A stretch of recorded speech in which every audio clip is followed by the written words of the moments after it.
Hey guys, look, in today's video I'd like to talk about a unique challenge that I'm facing up here in far north Queensland, and that is termites. Now, it's an unusual challenge because I've got termites living in my sleepers, solid hardwood sleeper wall of my fish pond here, and not only are they living in there and colonizing in there, but they're utilizing my rubber liner. They've punched right through the liner. My pond has been going down for about 6 months and I finally nailed it down to termites eating my pond.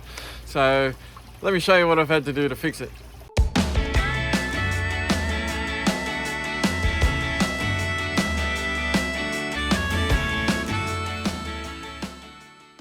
Termites do feed on almost every type of timber in the world, so it doesn't matter if you've got solid hardwood sleepers like I do in the pond behind me here.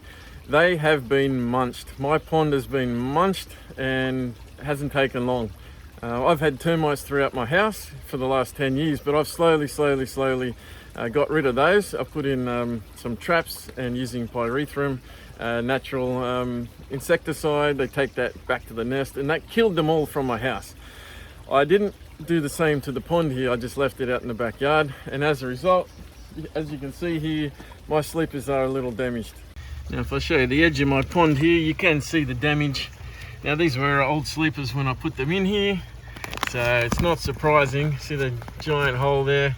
You can see my liner underneath, and yeah, it's major drama.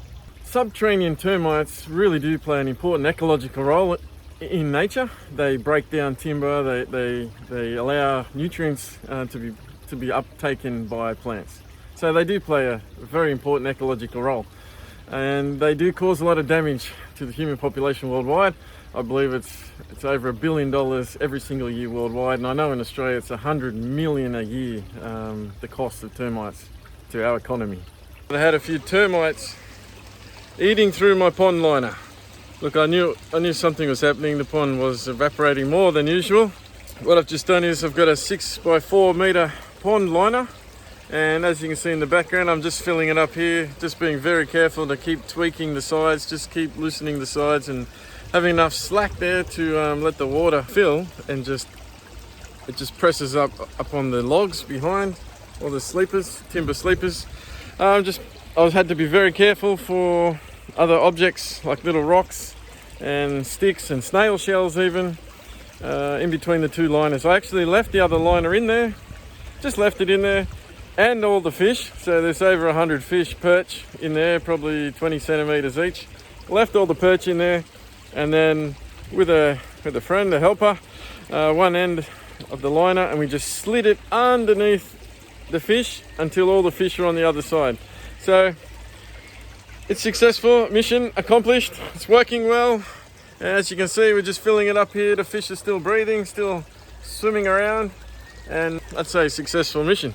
One issue that I have had to keep an eye on is in between the liner, and I'll just show you here, there is water.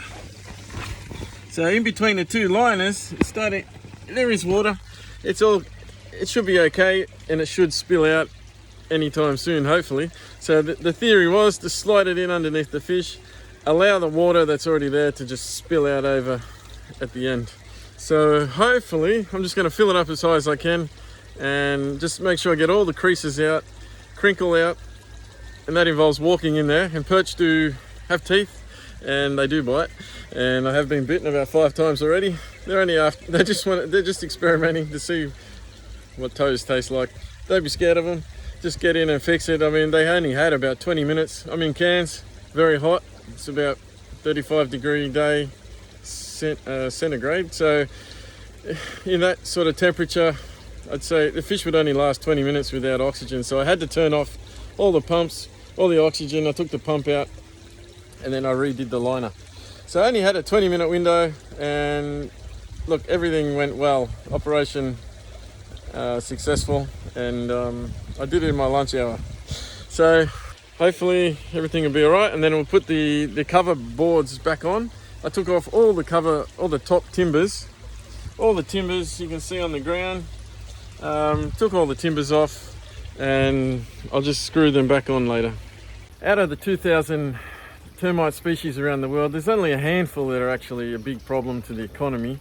Those couple that are, they do a lot of damage. You can see the damage here, the telltale signs, and even the rot and the damage up and underneath my top piece, which is quite moist and humid. Look, I don't blame the termite. This is a very moist environment. We've got a constant water supply. It's quite humid all the time. They've got perfect growing conditions, no doubt about it. And that liner, rubberized liner that I've placed in there, they use that as a wall, I guess, for their colony, and they've been traveling up and down. But the problem is they've punched right through, and that's giving me a headache. Now, they're very hard to get out of the timber. You can see the mud that they've brought mud up into my hardwood. If I show you the corner here, look at that corner. That entire corner's been roached out, and you can see the reinforcement that I put underneath, that silver paper. Look at that. Probably only got another few years left, and then I'll have to absolutely replace this timber if I'm lucky. Thought I'd just show you what I've done to rectify the problem here. So for the last 10 years I've had bait stations like this sunk into the ground with a removable cap. Now inside there's timber, softwood, so the termites are attracted to that timber, and it's been impregnated with pyrethrum, a natural product, and then they take that back to the nest and it kills the colony. Now I've put these every 2 meters around the house. So that's a baiting station. I think it's a natural way of doing things. I don't like using other chemicals because I got dogs, I got chickens. I'm a natural kind of guy, and I got kids as well, and I don't want my kids exposed to that. So I've got them scattered around the yard, and I've now got 3 in the greenhouse. Just encourage you today too to just go and check your pond. If you're anything like me and you do enjoy the natural surrounds and beauty of a timber fish pond or koi pond, goldfish pond, or aquaponics system like I've got here, then go and check your pond. Have a look for termites. Have a look for the mud. Have a look for any obvious signs, and put some systems in place to stop them.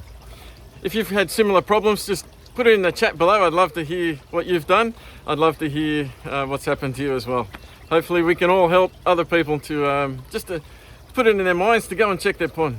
Because some of these things are out there, some of these things are crazy. They're all challenges that we face on a daily basis. So hopefully as a community, we can help each other. Hey, I really appreciate you watching, and I'd like to know what you thought of this video, so feel free to write in the chat box below. And if you're new to this channel and you'd like to know more, then hit that subscribe button, and if you wouldn't mind giving me a good old thumbs up so I know I'm on the right track. And just to also let you know too that I do have a private Facebook group, and I go in there live every week and I answer questions from the chat as well. So feel free to join that as well, and I'll put it in the comment section below.